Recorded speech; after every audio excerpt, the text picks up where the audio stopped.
Салам алейкум, хурматли милләттәштәр, алмагдуттар. Здравствуйте, уважаемые подписчики моего канала. Сегодня у нас в гостях известный ингушский политический национальный деятель Магомед Тареев. Он является представителем Комитета ингушской независимости, а также генеральным секретарем организации НЕСА. Салам алейкум, Магомед. Ва алейкум салам ва рахматуллахи ва баракату, Руслан, и всем нашим зрителям. Спасибо, что согласился на эфир, Магомед. Я давно хотел, конечно же, поговорить с ингушами. Почему? Потому что я считаю, что у нас, у башкир и у ингушей много общего. Много общего именно в чем? В том, что мы два народа, да, мусульманские народы, которые оба находятся давным-давно уже в составе этой империи. Много потерпели гнета от этой империи, от этого имперского народа в том числе. И сейчас у нас появился такой шанс, выпал, да, когда Россия ввязалась в войну, напала точнее, да, на Украину. И я считаю, что она совершила фатальную ошибку, в результате которой она больше никогда не оправится. И для нас, конечно же, для наших народов это большой шанс, чтобы воспользоваться этим шансом и навсегда оторваться от этой империи. Вообще, и даже по случаю, было бы хорошо вообще развалить ее на части, чтобы она никогда не восстановилась. Вот как ты оцениваешь вот этот наш шанс? Насколько он реалистичен будет для нас, для всех? Знаешь, Руслан, откровенно говоря, я могу сомневаться во всем. Я могу сомневаться в роли Запада, видя, как он себя ведет. Я могу сомневаться даже в роли наших народов, да, поскольку они подверглись сильнейшей ассимиляции, огромное количество манкуртов, огромное количество сомневающихся и мизерное количество людей, понимающих, что свобода лучше, чем не свобода, да? Их мизер. Но я абсолютно уверен только в одном, что Россию развалит ее власть. Россию развалят имперские, абсолютно ничем не обоснованные амбиции русского народа. Вот в этом я не сомневаюсь.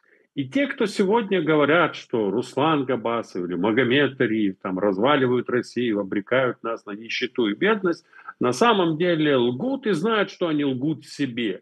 Произнести вслух, живя в России, да даже и не в России, да, находясь в эмиграции, произнести вслух правду, что на самом деле Россию как государство уничтожает ее собственная власть, уничтожает ее собственный государствообразующий народ, страшно. Правда же?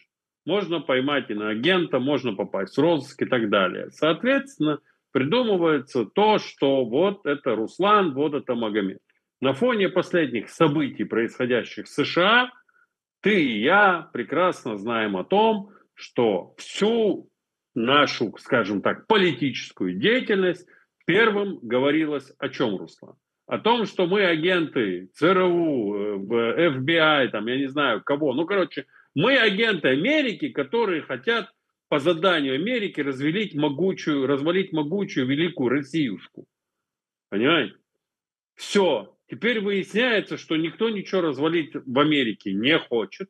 Мало того, российское руководство готово отдать все ресурсы, которые интересуют Трампа, ему. И плевать, что на самом деле у русского народа никаких ресурсов нет. Нет никакого вольфрама в Рязани, нет никакого газа в Московской области, ничего там нет.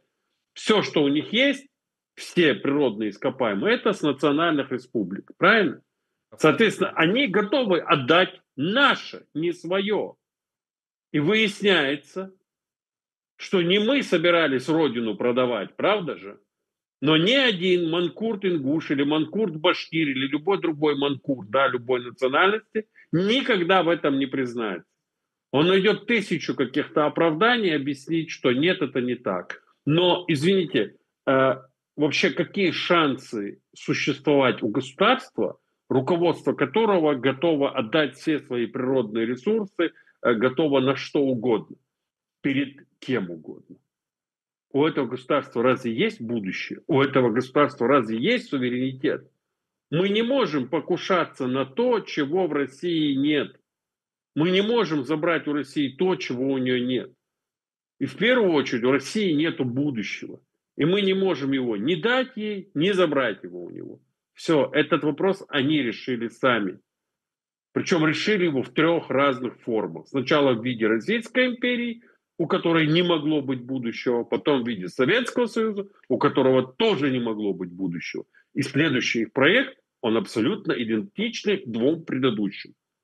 И чем он закончится? Все.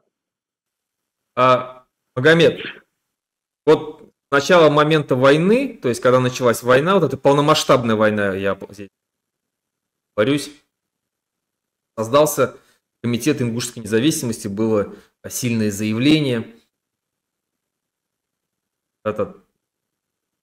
ваших руководителей. И вот скажи, пожалуйста, об этом комитете. Ингушский комитет объявил о своем создании год назад, грубо говоря, почти 2 года назад. И комитет ингушской независимости – это, скажем так, не какая-то частная идея, это не какой-то проект группы людей, это продукт согласия сторон, да? Это продукт, это то, к чему пришли ингуши, которые придерживаются различных политических взглядов, убеждений и так далее. То есть очень много времени ушло на то, чтобы согласовать между собой.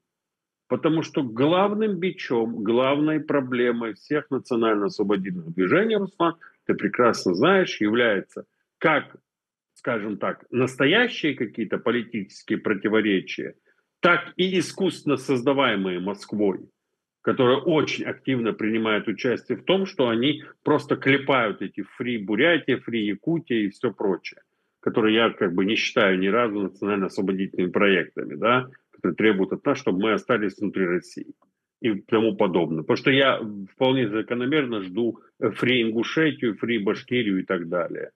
Вопрос заключался в том, что ингуши, в ингушском народе появилась группа людей, которые для себя сделали вывод, что дальше так быть не может.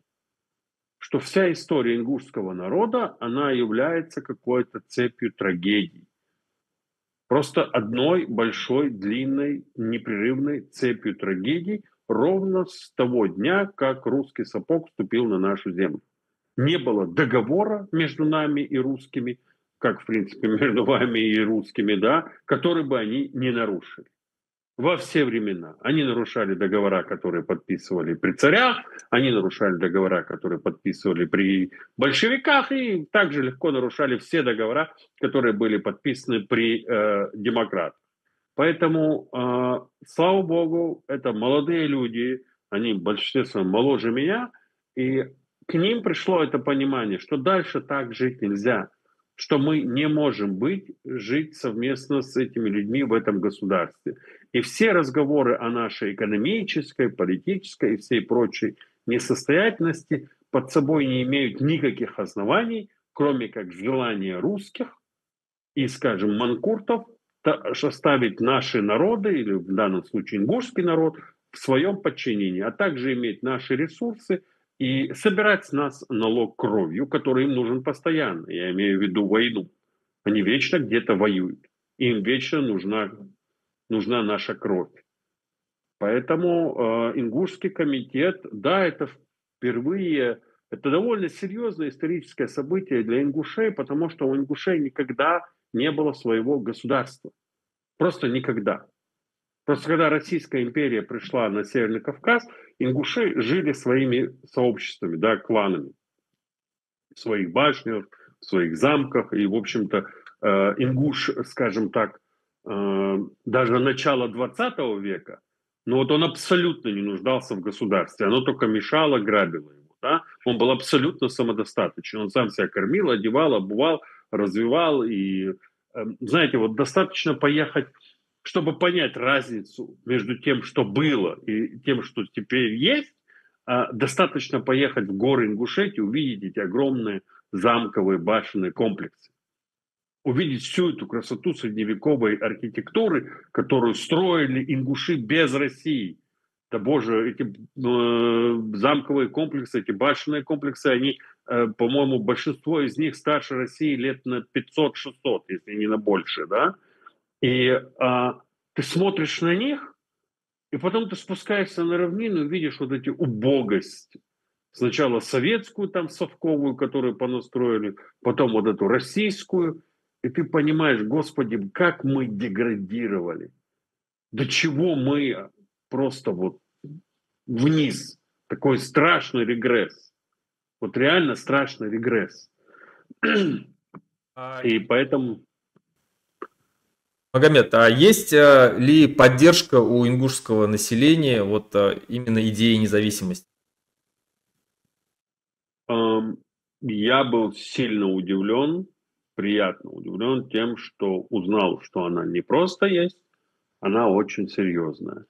И, к сожалению, я не могу сейчас здесь озвучивать ни социальные группы, ни имена, ни количество, в силу того, что это, соответственно, приведет к репрессиям и так далее.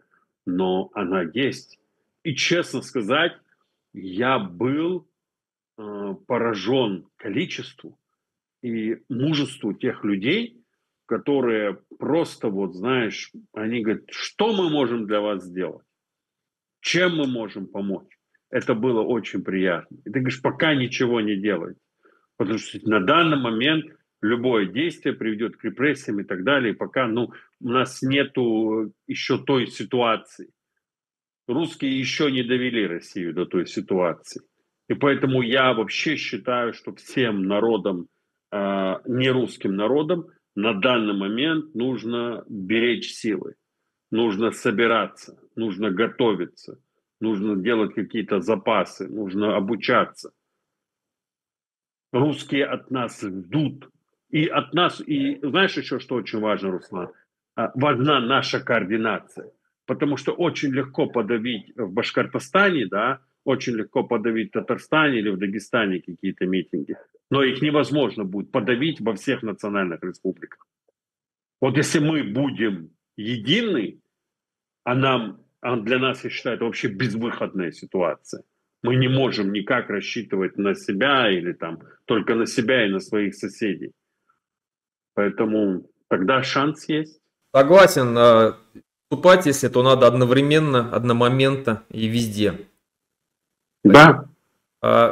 Вот, когда ты говорил о манкуртах, я вот вспомнил события год назад у нас в Республике Башкортостан были большие события, когда башкиры выступили за своего, можно сказать, лидера, да, Фаиля Алсынова, и потом начались репрессии.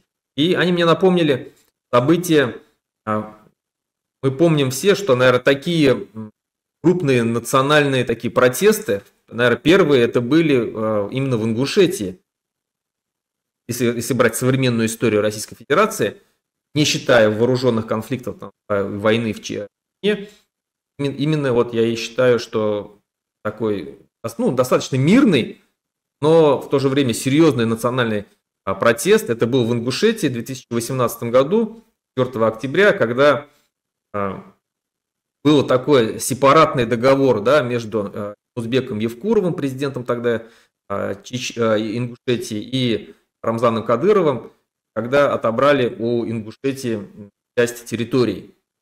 Вот. Мы все тогда следили за этими событиями. Вот как ты считаешь, можно будет ли потом договориться так, чтобы вернуть эти территории обратно? И вообще, как ты оцениваешь поведение властей тогда? Вот мы знаем, что Узбек Евкуров там провел это сепаратный такой, да, то есть не сепаратный, как сказать, скрытый, можно сказать, от населения такое соглашение. Потом Конституционный суд Ингушетии встал на сторону народа, посчитал это неправомерным. решением. Потом Конституционный суд Российской Федерации, наоборот, скажем так, согласился с соглашением с этим. Как ты можешь оценить все эти ситуации? Мы помним, что там, ну, даже местный ОМОН из ингушей, там, ну, местная полиция встала на сторону. Руслан, я тебе скажу свою точку зрения. Она, возможно, многим не понравится ни среди ингушей, ни среди чеченцев, да? На самом деле любые вот эти вот перекройки границ, которые устраивает Россия, она устраивает с определенной целью, да.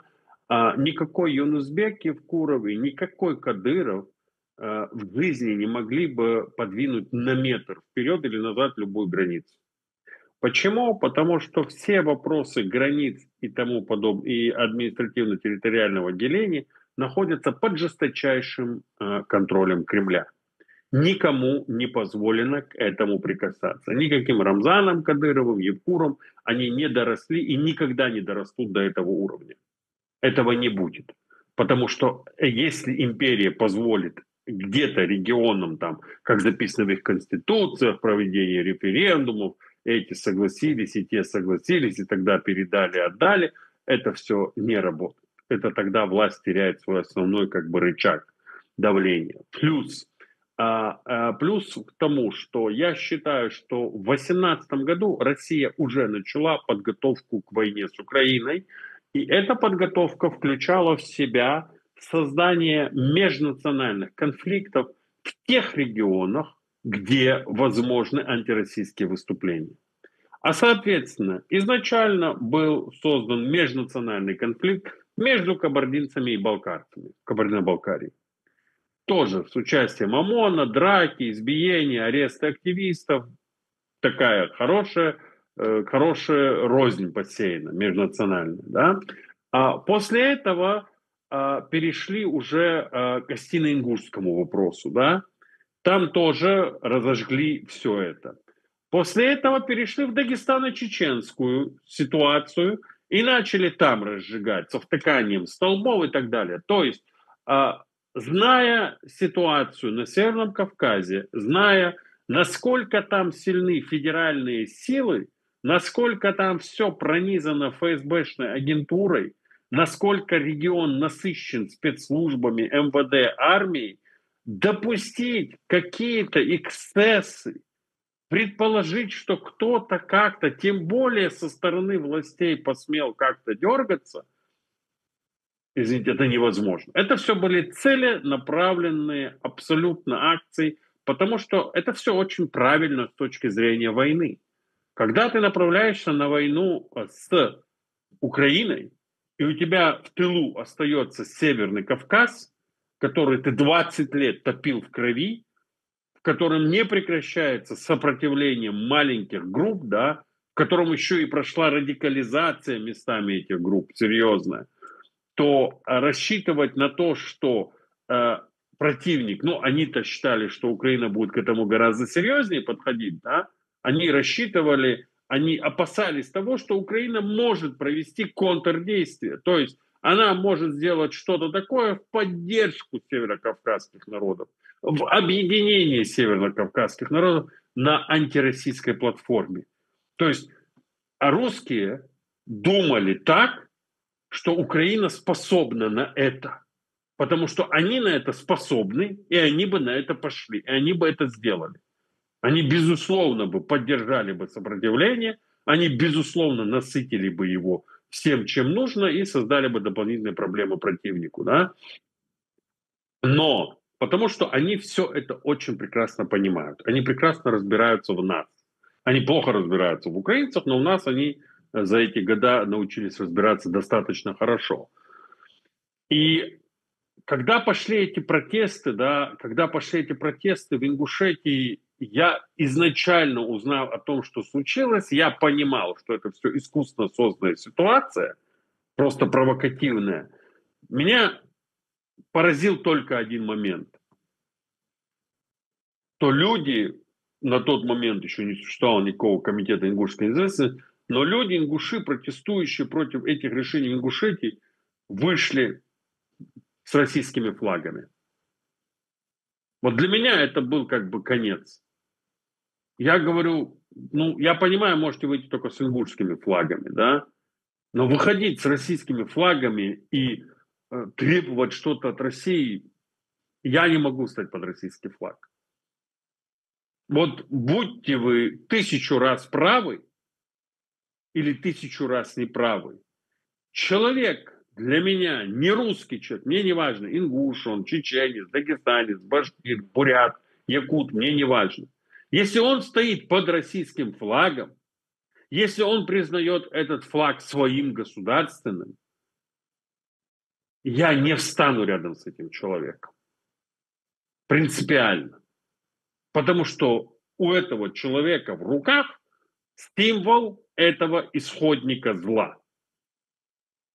Поэтому тут о справедливости даже заговорить невозможно. Но я более чем уверен, что когда закончится власть русских на Северном Кавказе, слава богу, у нас есть ислам, у нас есть право, у нас есть законы Всевышнего, и мы все прекрасно сможем сесть и договориться, где, что, как есть, было и будет. Никогда до прихода русских у нас не было никаких войн. Вот если ты поднимаешь историю, да, там, на глубину веков, то войн между чеченцами там, и даргинцами не было. Войн между ингушами и черкесами не было. Да, были какие-то стычки, были какие-то споры феодалов между собой, кланов и так далее. Но каких-то войн в классическом понимании с оккупацией, да никогда. У нас просто их не было. Потому что у нас было персонализированное право, у нас у всех горских народов, даже до ислама, был адат, то есть право гор, да, и оно очень персонализировано. Если ты, например, убил какого-то человека из другого народа, и когда к тебе придут его родственники забирать, ты не можешь выйти и кричать: помогите, за мной пришли, там, я не знаю, лакцы или даргинцы или кабардинцы меня убьют. Нет, они пришли против нас. Ты не против нас, они пришли против тебя конкретно. Поэтому я думаю, что я более чем уверен, что мы сядем, договоримся и без конфликтов, без вооружений, без ничего мы все это абсолютно трезво, нормально решим. И Россия еще сделала такой хитрый ход. Она не сделала этот конфликт настолько глубоким, насколько бы могла. Она не передала ни один населенный пункт, она провела эти новые границы по каким-то лесам, полям пустым, да, то есть, ну, понимаешь, и как таковых-то границ нет, то есть там никто не выстроил забор, не сделали контрольную полосу, там, распахали колючую проволоку, нет. Ты едешь, и ты не знаешь, где ты, куда ты попал, да? Если ты, конечно, не берешь специально это по карте отмечаешь. Но конфликт есть. Ну, в любом случае, я считаю, что да, действительно, конфликт был, но меня поразило именно то, как ингушский народ тогда встал за свои земли, как старейшины, уважаемые там люди, бывшие министры, да, там выходили, как Конституционный суд стал на сторону народа, и как себя повел очень некрасиво в этой ситуации Юнусбек Евкуров, кстати, о Манкурт. И, насколько я знаю, вот плюс обидно было за то, что Ингушетия на сегодняшний момент это, ну, самая маленькая республика национальной территории из всех национальных республик.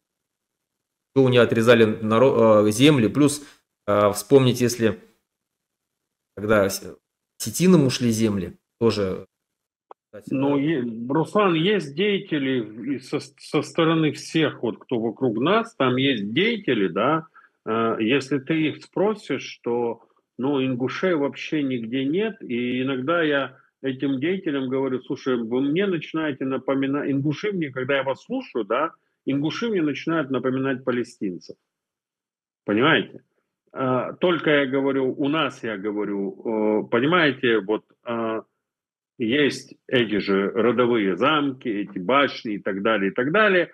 И есть родословные 14-17 поколений.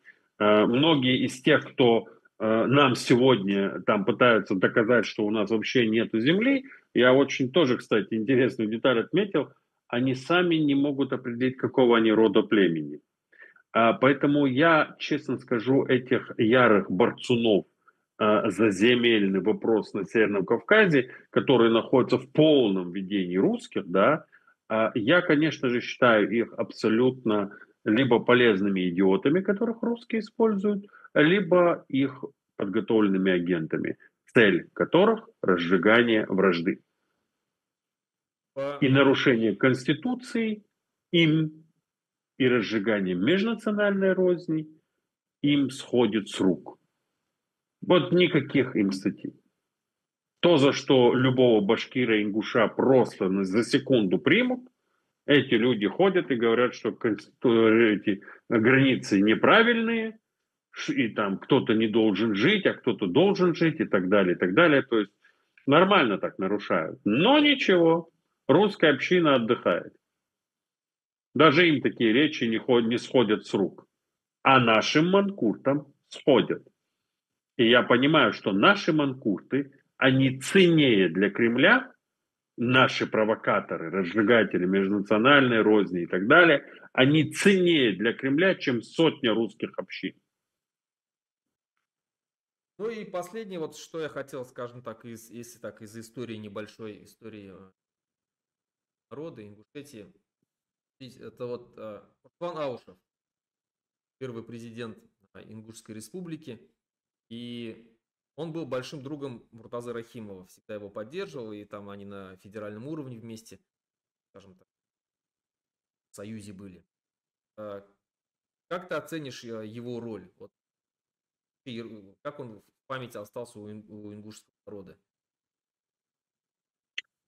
Ам, Ты знаешь, однозначной оценки Руслана Аушева нет. Он для многих остался лучшим президентом в истории Ингушетии, а для многих он остался худшим президентом в истории Ингушетии, потому что в его правлении было все. Был национальный подъем невиданной силы, когда нация готова была на любой трудовой, любой подвиг, и весь этот потенциал народа, весь этот порыв народа был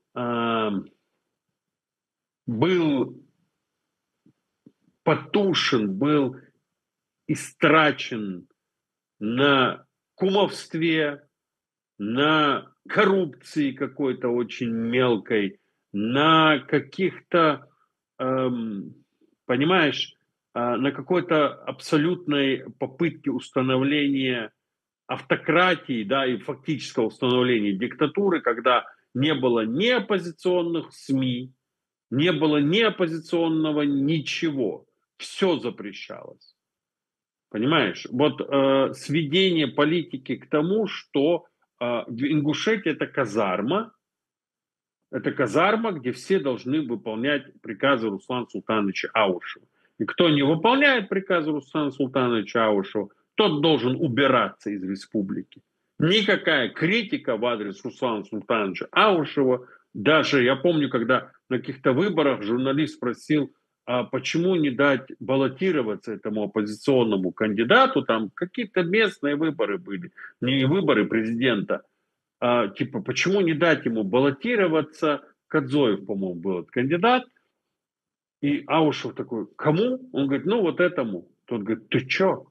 Он с таким наездом, ты серьезно? Говорит? Ты хочешь, чтобы он... То есть вот эта позорная практика, когда парламент Ингушетии не избирался, а назначался в офисе президента, да, когда они там решали в администрации президента, кто каким будет депутатом. Кто пройдет, а кто не пройдет. Вот это, знаешь, типичное совковое «мы лучше знаем, чем этот там народ», абсолютно без какой-то безграничный подкуп избирателей, который абсолютно открыто шел. То есть те кандидаты, которых поддерживал Руслан Султанович Чаушев, они в открытую раздавали деньги, и это никому не мешало. То есть творились воистину ужасные вещи, которые на тот момент воспринимались, да подумаешь, это выборы, да подумаешь, это... Ну, запретил он эту газету, ну, нету ни одной оппозиционной радиостанции, газеты, телевидения в республике. Я в то время, когда спорил с людьми, говорил: ну слушайте, это сейчас вам так легко и приятно, я говорю, но завтра мы за это будем расплачиваться. Расплата придет за вот такой авторитаризм, добровольно вами принимаемый, завтра, и она пришла. Когда пришел Зязиков с эскадронами смерти в Ингушетию, когда людей сотнями убивали, похищали, абсолютно просто для зарабатывания звездочек там, российскими ФСБшниками, оказалось, как неожиданно, у ингушей нет своих независимых СМИ, у ингушей нет своей свободы слова, у ингушей нет своих представителей в парламенте, да? То есть все назначенные, которые быстро переприсягнули новым властям. И ничего не видели, ни похищения, ни убийства, ни коррупцию, ничего. Ничего не оказалось. Это реальность. Был и другой Аушев. Аушев Руслан Султанович, который очень сильно помог огромному количеству чеченских беженцев. На свой страх и риск, пойдя на конфронтацию с федеральным центром, он открыл границу, которую российская армия закрыла и собиралась просто чеченцев тотально уничтожать. Он ее открыл, пойдя на конфликт, потеряв позицию президента. Я не могу судить Руслана Султановича судом какого-то современного взгляда на жизнь, потому что он обычный советский офицер. Он с обычным советским офицерским образованием. Он не жил никогда в стране, где были свободные СМИ, где была позволена критика власти, где была какая-то плюрализм мнений, где парламент был местом для дискуссии. Он не жил в такой стране. Он не получал образования в такой стране.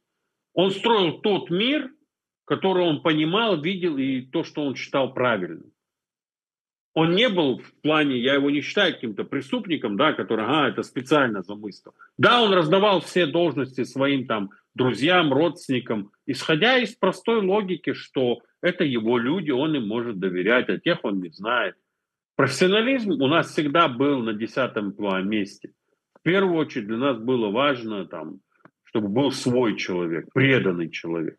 Но я думаю, что то, что я рассказываю, ты бы мог убрать Руслан Султанович Аушев, убрать Ингушетия, поставить Муртаза Рахимова Башкирии, и, в принципе, не ошибиться. Да-да. Они плюс-минус все эти постсоветские демократические лидеры, которых так любят сейчас вспоминать русские, хорошие русские, мол, какая была замечательная страна при Ельцине и все. Они все были, все эти Муртазы Рахимовы, потом появлялись Уралы Рахимовы.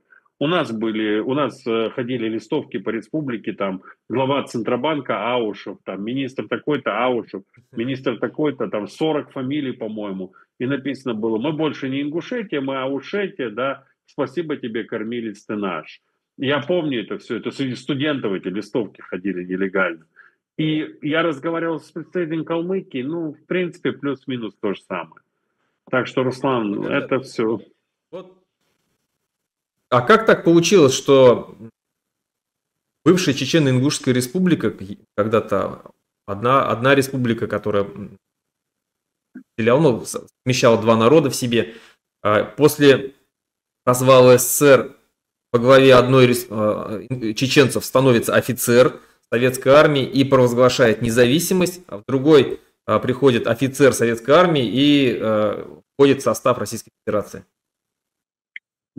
Тут же получилось как? Если Джохар Дудаев был выбран народом, было стремление чеченцев, такое национально-освободительное стремление было, то в Ингушетии-то Аушев не был выбран. В Ингушетии Россия с целью выманить Дудаева, как, по одной из версий, заодно и как бы закрепить там сталинское наследие, одной пулей двух зайцев убить у них всегда получалось неплохо.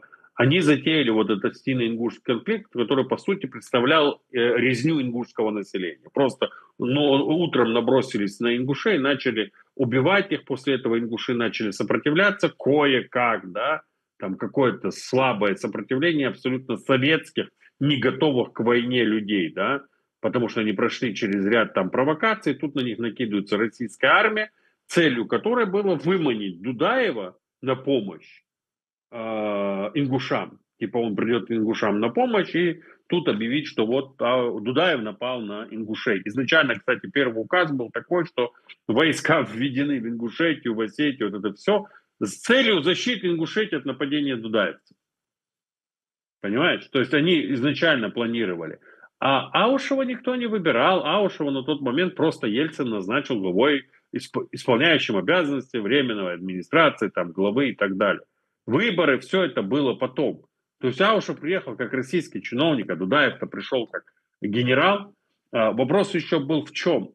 Вопрос был в том, что, насколько мне известно, среди ингушской интеллигенции было группа, которая тоже стояла на тех же позициях, что им надо, как и чеченцам, уходить из состава России.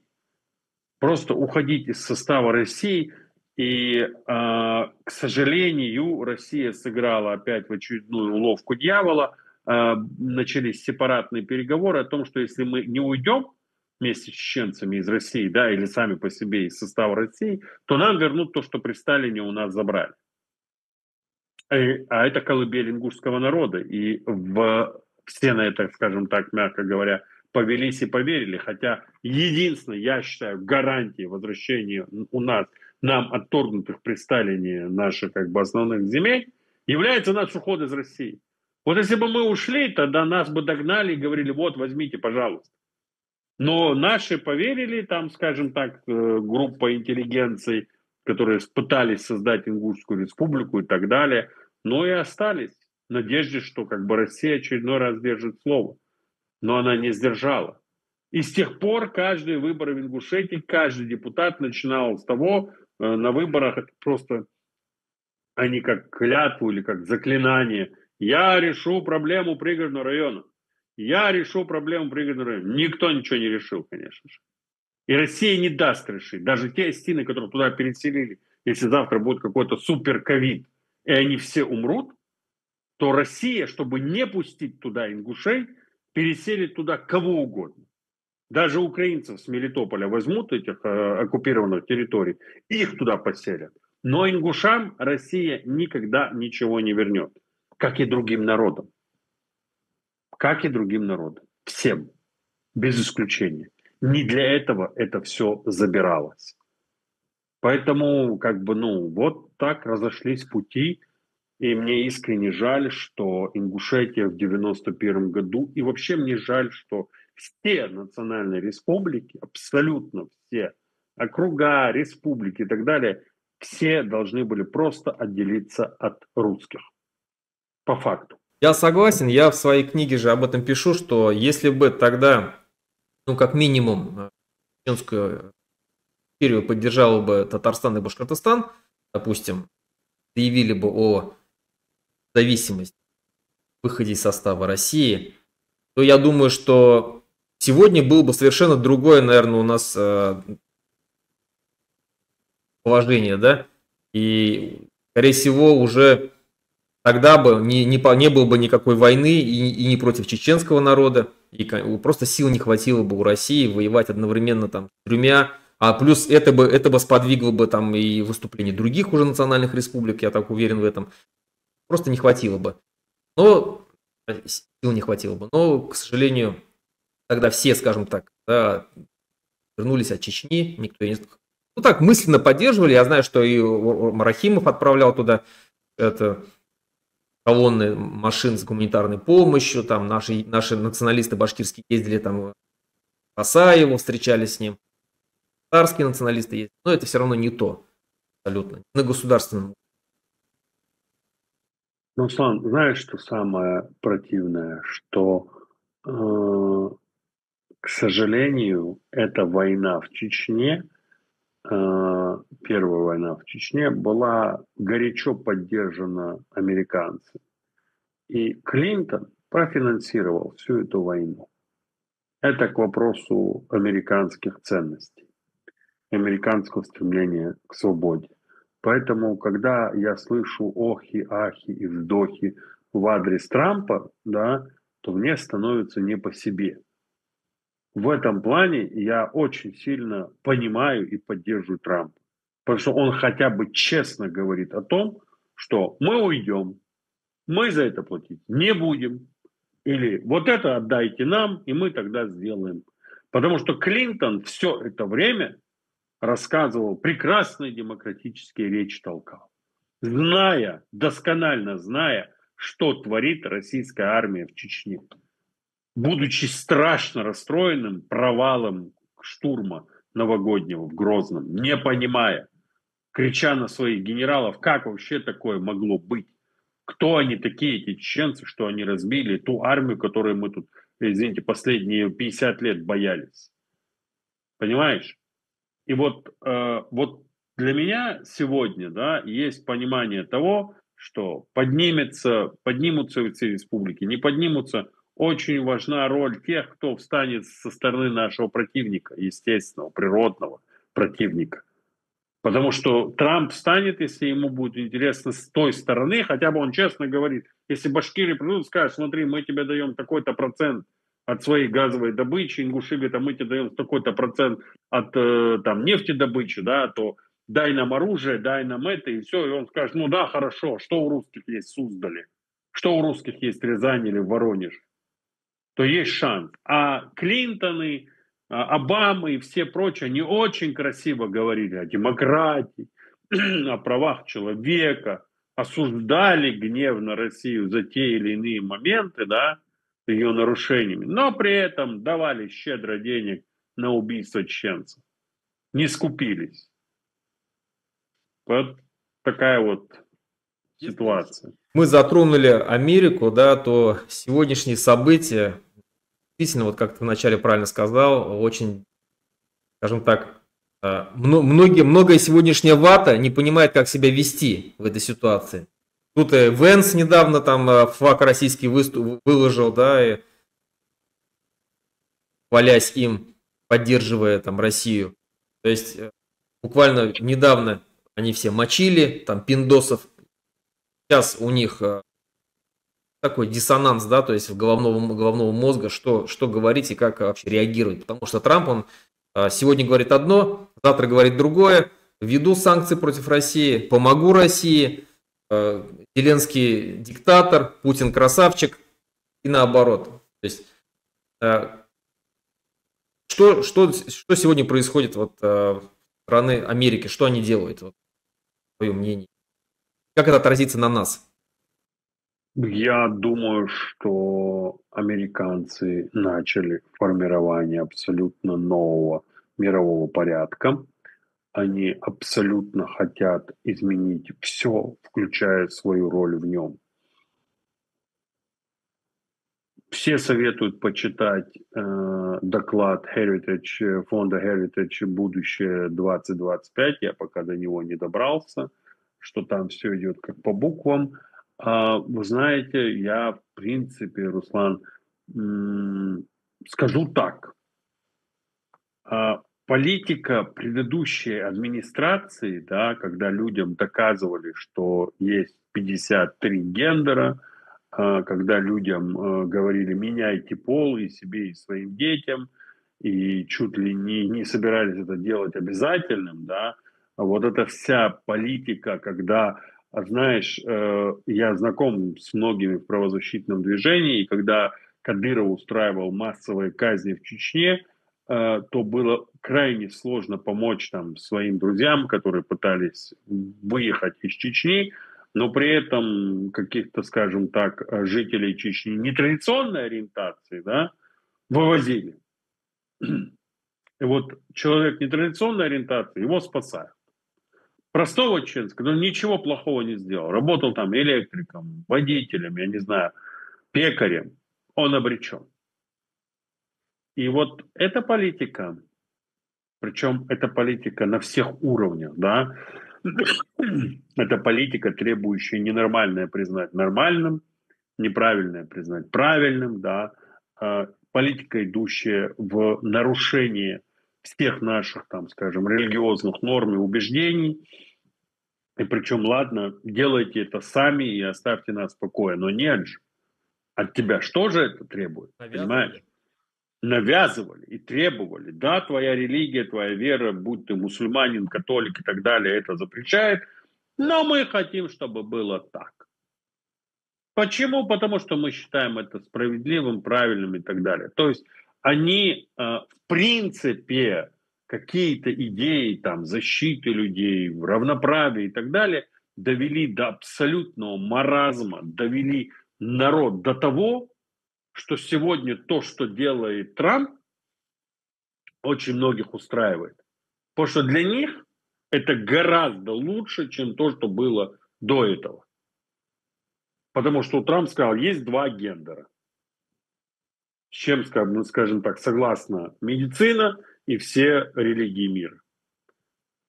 И я, в принципе, более чем уверен, что нас ждут какие-то такие величайшие потрясения, потому что это не какие-то изменения, там, не в обиду будет сказано, там, Южной Кореи, да, или там еще где-то. Это изменения в крупнейшей стране мира, которая является обладателем самых мощных вооруженных сил, которая является лидером мощнейших военных союзов. И вот сегодня мы видим, что Америку беспокоят только две вещи. Америка и Израиль. Все. Больше для Америки ни союзников, ни интересов нет. Америка полностью отказывается от Европы, и я не понимаю, зачем европейцы цепляются до сих пор за то, чего уже нет. И ты знаешь, мы с тобой занимаемся давно национально-освободительным движением, и в принципе логично, извини, в принципе логично со стороны Запада было бы сегодня не рассчитывать на Абрамсы там или какие-то першинги, а рассчитывать на нас и поддерживать нас, потому что любое национально-освободительное движение любого народа, оно по себестоимости тех денег, которые требуется в него инвестировать, наверное, стоит даже меньше, чем танк «Леопард». Да? Для того, чтобы создать какие-то государственные структуры, напечатать паспорта, сделать какие-то интернет-медиа, запустить какие-то программы, запустить какие-то частоты на радио. Все. Но они этим не занимаются, потому что по факту без нас, не русских, Россия является абсолютно несуществующим государством, failed state. Почему эту идею не хотят реализовать? Потому что на Западе я слышу, а Америка против этого. Я говорю, так Америки уже нет. Я говорю, все, какая вам разница теперь, когда вас Америка хочет оставить на съедение русским, когда она более чем уверена, что русские вас съедят. Магомед, смотри, вот я сказывал как-то мысль о том, что вот ты правильно говоришь, что сейчас идут глобальные изменения, да, в геополитике, вообще мирового масштаба. Обычно после таких серьезных потрясений геополитических, ну, происходит действительно новый передел, да, то есть в мире. И потрясения, ну, допустим, после там Первой мировой войны, да, появилось множество зависимых государств. Второй мировой войны еще появилось. Окончание холодной войны еще появилось. То есть, возможно ли, что в результате вот этого вот тех изменений, которые сейчас идут в мире, появится у нас возможность, что мы в этом хаосе, хаос, это анархия, мать порядка, как говорят, да, в хаосе рождается новая жизнь, что мы обретем независимость. Есть ли такая вероятность? Я, опять же, более чем... Я ни разу не рассчитываю ни на Запад, ни на Восток, ни на Юг. Я считаю, что гарантом того, что мы получим независимость, является политика Российской Федерации. Да? Я более чем уверен, что Российская Федерация в лице ее руководства, в лице ее государства образующего народа не оставит шансов ни Европе, ни Трампу и никому для того, чтобы с ними мирно существовать и оставить их в покое. Что рано или поздно они придут к конфликту, что рано или поздно они вынудят любые власти на Западе, как противороссийские, так и антироссийские, каким-то активным мерам противодействию и так далее. Россия никогда не выигрывала мир. Да, никогда не выигрывала мир. И Запад вместо того, чтобы, знаете, я вам скажу так, если мы сегодня получили бы поддержку как национально-освободительное движение, и это бы признавалось бы, и этот бы процесс развивался, да, и это был бы уже не сепаратизм, а государственное строительство, когда бы те башкиры, которые поддерживают идеи национально-освободительного движения, могли бы рассчитывать на какие-то хорошие стипендии, на какие-то гранты, получать образование и так далее на Западе, да, как будущие элиты уже начать формировать. А дома бы, извините, российская коррупция, российская безмозглость и криворукость сделали бы свое дело в развале этого государства, то в итоге мы могли прийти к тому, что да, мы как бы получим государство. Но пока поддержки со стороны Запада нет, я думаю, что и не будет, остается только поддержка со стороны русских, которая будет обязательно. Вот единственный, кто нас не подведет, единственный, кто доведет ситуацию до развала России, это русские. И никакие американцы, никакие французы, немцы или еще кто-то им не смогут в этом помешать.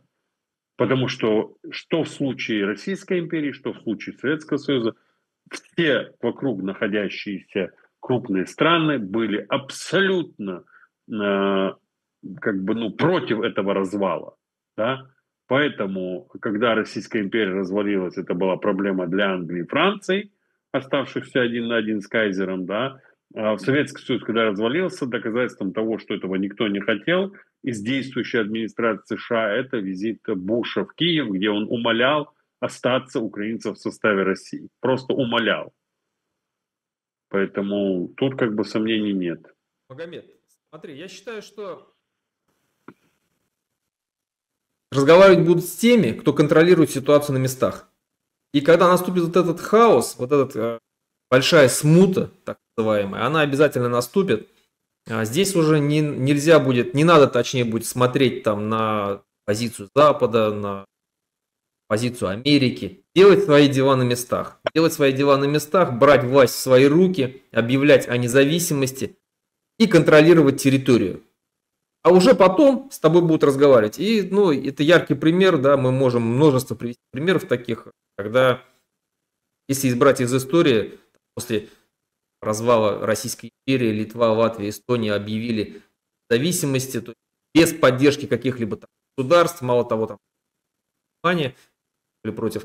Мы знаем из современной истории, это Афганистан, когда талибы пришли к власти, и сейчас с ними начинают разговаривать. Мы знаем, это Сирия, когда Асада свергли, пришли к власти, и сейчас с ними начинают разговаривать. То есть разговаривать с теми, кто контролирует территорию. То есть, и несмотря на то, что там поддерживает, хочет Запад там развал России, хочет, поддерживают они, не поддерживают, мы должны делать свое дело. Безусловно, но для того, чтобы, Руслан, на местах люди не просто, понимаешь, цель русских какая? Наши национально-освободительные порывы превратить в русский бессмысленный и беспощадный бунт. Вот я бы не хотел, чтобы ни один из нерусских народов потратил свои силы лучших сыновей и дочерей на бессмысленный и беспощадный, а чтобы он был осмысленный и трезвый, и рациональный, то для этого должна вестись разъяснительная пропагандистская работа, работа с населением. Чтобы работа шла с населением, нужны, Руслан, ресурсы. Вот в чем загвоздка, Руслан. Потому что мы с тобой можем здесь сесть и поговорить, да, YouTube нам дает эти возможности и так далее, но, Руслан, если мы серьезно имели бы какие-то, хотя бы, я не знаю, просто нормальные или даже минимальные поддержку, то наша медийная работа была бы в 20-30 тысяч раз круче. И дома люди уже были бы знающие, понимающие, знающие, что если на улице выскакивает какой-то русский провокатор и кричит на башкирском или ингушском языке, что надо сжечь все там и начинает поджигать магазины, что стрелять надо в него, понимаешь? Что он не является никаким национально-освободительным движением и никаким его представителем, что это провокатор. Но это же все надо людям объяснять, все эти моменты. Это все надо проговаривать, это все надо показывать в картинках, нарезать в тиктоках, в рилсах, пропечатывать текстами. Это гигантский труд. Это реально гигантский труд. И мне что обидно, что Радио Свобода, которая должна была выполнять вот именно эту роль, понимаешь, давать людям свободу, вести людей к свободе, она с годами перевернулась просто и превратилась в какую-то организацию, которая работала в себя, на себя. И я там встречал каких-то, ну, таких российских товарищей, да. Я даже помню, март 2014 года я поднялся на крышу, там была как бы курилка этого Радио Свобода, и там счастливые лица бывших советских журналистов. Как Володя, молодец. Ох ты, понимаешь? А эта радиостанция должна была работать. Поэтому, ну вот так вот. Нужна какая-то, безусловно, поддержка. Хотелось бы ее иметь. В этом случае мы бы имели гарантированный успех. И в этом случае мы минимизировали бы число своих потерь. Ну и последний вопрос тогда, заканчивая, вот о русских. Как ты считаешь, должна ли, вот, ну, многие говорят о том, что Россия должна развалиться, много десятков государств. Как ты считаешь, должно ли быть у русских свое собственное русское государство, национальное государство? Ну, не знаю, в каких там территориях, пределах, это все, скажем так, обговаривается, да, но должно ли быть такое? Обязательно, обязательно должно быть свое русское государство на своих русских территориях. Тем более эти русские территории увеличились за счет того, что они истребили целые народы. Народов больше нет. И сегодня сказать им уходи с земли киреков, да, не знаю, может, могут соседи этих киреков сказать. Ну а так русские убили всех киреков на войне в Украине, убили последнего. То есть у них земли уже гораздо больше, чем им полагается и чем они заслужили. Но сегодня это оспаривать никто не будет, потому что некому оспаривать, они всех убили, кто жил на этих землях. Поэтому, да, безусловно, русские должны жить в своем государстве. Да я считаю, более чем уверен, что каждый русский хочет жить без тебя и меня. Ему неприятно нас на физическом уровне, им неприятно нас видеть. Понимаешь? Они могут нам улыбаться, они могут нам что угодно, но большинству из них, подавляющему большинству из них, просто на физическом уровне мы неприятны. У них всегда при виде нас в голове один вопрос. Вот зачем вы? Зачем вы вообще существуете? Вот вас быть просто не должно.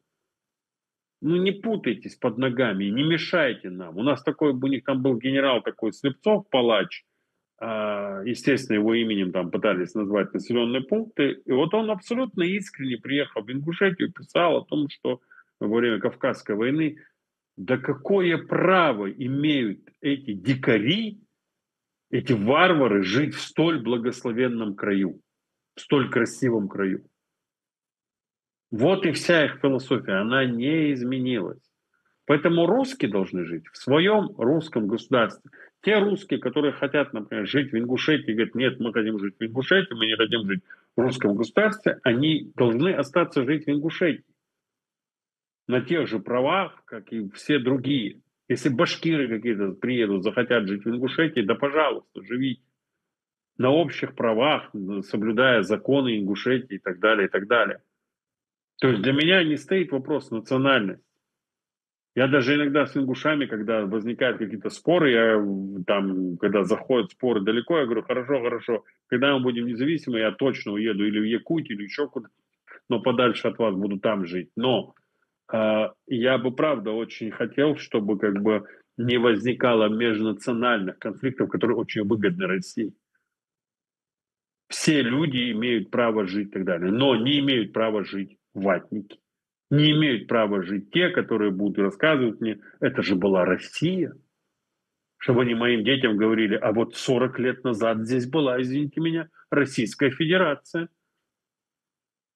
Откуда вы взялись, мы не понимаем. Вам Россия дала эти земли, эту независимость. То есть как вот здесь в Украине там ходят и говорят об этом. Ну, к счастью, в Ингушетии, Ингушетия это моноэтническая сегодня республика, где Ну, фактически, да. Там чеченцы, ингуши, практически больше более никого. 90% ингушей живет, 3, по-моему, если не, поэтому Руслан, у с вас с этим нами, проблем не будет. Руслан, мы, Руслан, очень неуживчивый народ с теми, кто пытается поставить как бы себя старшим братом. Вот правда, мы очень неуживчивый народ, а русские очень хотят находиться, иметь либо абсолютную поддержку государства, либо быть в большинстве. Вот когда при Совке они имели абсолютную поддержку государства и были в большинстве, им было нормально. Потеряли эту поддержку, потеряли большинство, все. Им больше так жить не хочется. Но в конце, Магомед, что бы ты сказал башкирам, которые сегодня живут в Республике Татарстан, в первую очередь, потому что мы работаем на аудиторию нашу, внутреннюю, правильно, как ты говоришь, что нужна агитация, нужно открывать людям глаза. Что бы ты, как ингуш, передал бы башкирам, что сказал им? Я благодарен башкирскому народу за все ваши усилия, за все ваши протесты, за ваш несгибаемый дух. Я горжусь башкирским народом. Я горжусь той его частью, которая не сдается, которая не признает себя русскими, не поет песни для врагов я там чего-то, для России, я Россия там и так далее. То есть вот я вот этот весь манкуртизм, процветающий у нас дома и везде, не поддерживаю и прошу от этого держаться подальше. Я хочу сказать, что мы ингуши рассматриваем башкир как своих братьев по вере. Мы абсолютно с вами едины, как одно тело умы. И я хочу сказать, что нам кроме как на Всевышнего и на друг друга рассчитывать не на кого. Поэтому мы пытаемся постоянно создать какие-то союзы. Вот Руслан знает про наш союз НЕСа, который мы создавали, да. Мы пытаемся заложить сейчас основы того, что будет в будущем. И я хочу, чтобы в будущем между нашими народами и между всеми другими народами Поволжья и Северного Кавказа были установлены тесные, в первую очередь военные, потом экономические,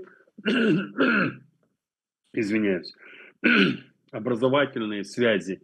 Я хочу, чтобы мы были едины в вооруженном сопротивлении агрессорам, которые рано или поздно появятся или захотят снова вернуть единую и неделимую, и в экономике. Это два самых важных момента. Оборона и экономика.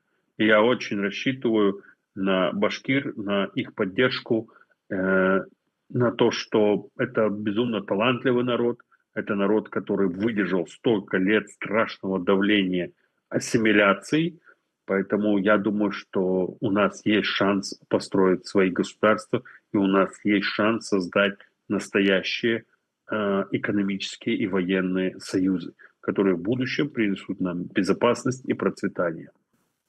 Спасибо большое на этом добром слове, Магомед. Я также Не за хочу что. присоединиться к твоим словам и передать ингушскому народу все слова благодарности, слова поддержки. Я уверен, я практически на 99,9% уверен в том, что Ингушская республика точно станет независимым государством. Есть сомнения насчет Башкортостана, ну, маленькие сомнения, да, я тоже уверен, что мы станем независимым государством. У нас чуть-чуть побольше будет проблем в этом, чем у ингушей. Руслан, не сомневайся, не сомневайся. Даже если башкиры не захотят стать независимым государством, Россия сделает все, что они им станут, понимаешь? Просто когда она развалится, исчезнет вся та публика, которая тебе сегодня говорит: Руслан, тебе ЦРУ, ну уже теперь не ЦРУ, я не знаю, кто теперь платит, да, но эти все люди окажутся просто перед фактом. И сегодня мы ингушам, которые против независимости, говорим: послушайте, мы не можем не разбить Россию, мы, ингуши, Ингушский комитет независимости или НЭС, мы не можем развалить Россию, даже там несколько народов, мы не можем ее собрать. Поэтому мы сейчас готовимся, мы закладываем какие-то вот первые фундамент, первые кирпичики. Потому что если по факту посмотреть, Руслан, да, у тех же народов, которые входят в НЭС, у большинства из них же не было никакой государственности. Просто ее не было. Протогосударственные какие-то в древности, которые уже сейчас никак не актуальны и никак не используешь. Но мы пытаемся первые шаги сделать. Поэтому мы будем помнить всех, кто нам помог и кто нам мешал тоже. На этой ноте будем прощаться. Да. Спасибо. Салам алейкум. Алейкум ассалам. Да.